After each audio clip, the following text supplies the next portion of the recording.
Assalamualaikum warahmatullahi wabarakatuh. Perkenalkan, nama saya Margarita Maya. Saya dari Prodi Manajemen dengan NIM 2892150001. Video ini saya buat untuk memenuhi mata kuliah PPKN dengan dosen pembimbing Ibu Fitra Mulyanti M.Pd. Di video kali ini, materi yang akan saya bawakan adalah tentang geopolitik Indonesia. Yang pertama, tentang pengertian geopolitik. Geopolitik atau geopolitas berasal dari kata geo dan politik. Geo berarti bumi dan politik berasal dari bahasa Yunani yaitu politeia. Poli artinya kesatuan masyarakat yang berdiri sendiri dan teia artinya urusan. Geopolitik dapat diartikan sebagai ilmu bumi politik terapan. Berikutnya tentang teori geopolitik. Teori geopolitik terbagi menjadi 7 teori. Yang A, teori geopolitik Frederick Ratzel. Pokok teori Ratzel disebut teori ruang, menyebutkan bahwa 1. Pertumbuhan negara mirip dengan pertumbuhan organisme atau makhluk hidup. Yang kedua, kekuatan suatu negara harus mampu mewadahi pertumbuhannya. Dan yang ketiga, suatu bangsa dalam mempertahankan kelangsungan hidupnya tidak terlepas dari hukum alam. B. Teori geopolitik Rudolf Isherwood. Pokok teori ini dengan tegas menyatakan bahwa dalam sudut pandang geopolitik adalah suatu organisme hidup. Dan C. Teori geopolitik Sir Walter Raleigh dan Alfred Bierman. Pokok teori kedua hal tersebut menganut konsep kekuatan maritim dan mencetuskan wawasan bahari, yaitu kekuatan di lautan. D. Teori geopolitik William Michael, Albert Savesky, Julie Dewey, dan John Frederick Calais-Varela. Keempat ahli geopolitik ini melahirkan teori wawasan dirgantara, yaitu kekuatan di udara. E. Teori geopolitik Sir Hartford Naskinder. Pokok teori ini menganut konsep kekuatan darat dan mencetuskan wawasan benua. F. Teori geopolitik Karl Havertz. Pokok teori ini pada dasarnya menganut teori kicauan dan bersifat ekspresionis serta rasial, bahkan dicurigai sebagai teori yang menuju kepada peperangan. Yang G. Teori geopolitik Nikolaus Spykman. Teori Spykman disebut teori daerah batas atau teori wawasan kombinasi, yaitu teori yang menghubungkan kekuatan darat, laut, dan udara yang pelaksananya disesuaikan dengan kebutuhan. Berikutnya, tujuan mempelajari konsep geopolitik.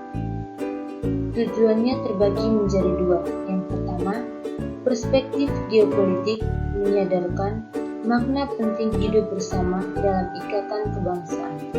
Yang kedua, perspektif geopolitik dapat menyatukan visi, misi, dan tujuan kita dalam melangsungkan kehidupan bersama. Berikutnya, wawasan Nusantara sebagai geopolitik Indonesia. Wawasan Nusantara adalah geopolitik Indonesia yang diberi pengertian sebagai cara pandang dan sikap bangsa Indonesia mengenai diri dan lingkungannya yang serba beragam dan bernilai strategis dengan mengutamakan persatuan dan kesatuan wilayah dan tetap menghargai serta menghormati kebinekaan dalam setiap aspek kehidupan nasional untuk mencapai tujuan nasional. Berikutnya, latar belakang wawasan Nusantara sebagai geopolitik Indonesia. Latar belakang terbagi menjadi 2. Yang A. Filsafat Pancasila. Wawasan Nusantara dikembangkan berdasarkan filsafat Pancasila yang mengandung nilai-nilai keimanan dan ketakwaan, keadilan dan keberadaban, persatuan dan kesatuan, musyawarah untuk mufakat. Yang B. Aspek wilayah Nusantara. Kondisi objektif geografik Indonesia terletak pada garis silang yang sangat strategis dan memiliki karakteristik yang berbeda dengan negara lain.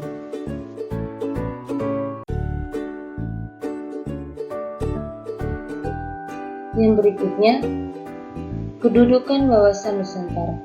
Kedudukan wawasan Nusantara terbagi menjadi dua.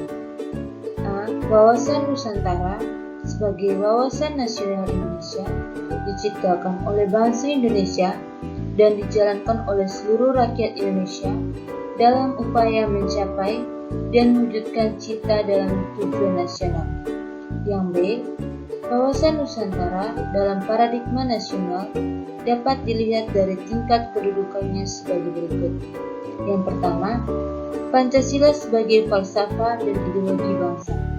Yang kedua, Undang-Undang Dasar 1945 sebagai landasan konstitusi. Yang ketiga, wawasan Nusantara sebagai visi nasional. Yang keempat, ketahanan nasional sebagai konsepsi nasional. Dan yang terakhir, RPJM sebagai politik dan strategi nasional. Berikutnya, asas wawasan Nusantara. Asas wawasan Nusantara merupakan ketentuan dasar yang harus dipatuhi, ditaati, dipelihara, dan diciptakan agar terwujud demi tetap taat setianya komponen atau unsur pembentuk bangsa Indonesia terhadap kesepakatan diterima dari kepentingan bersama, keadilan, kejujuran, solidaritas, koordinasi, dan kesetiaan terhadap ikrar.